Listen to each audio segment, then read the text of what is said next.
মাসে 2 থেকে 5 কিলো ওজন কমানো খুবই সহজ যদি সঠিক পরিকল্পনা, ধৈর্য আর কিছু সহজ অভ্যাস গড়ে তোলা যায়।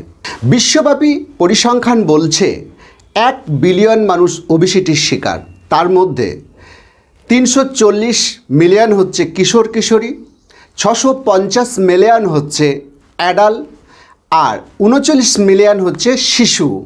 অর্থাৎ সারা বিশ্ব এই ভয়ঙ্কর মহামারীর মধ্যে চলছে। এখান থেকে বেরিয়ে আসার সবচেয়ে সহজ উপায়গুলো হলো, প্রথমে স্লো ইটিংয়ের অভ্যাস গড়ে তুলুন, অর্থাৎ খাবারকে চিবিয়ে খাওয়ার অভ্যাস গড়ে তুলুন।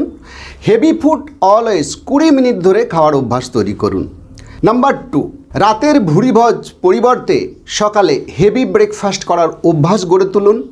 3 নম্বর, যদি আপনার ওজন 80 কেজি হয় তাহলে 800 গ্রাম প্রাকৃতিক খাবার খাওয়ার চেষ্টা করুন। That's enough.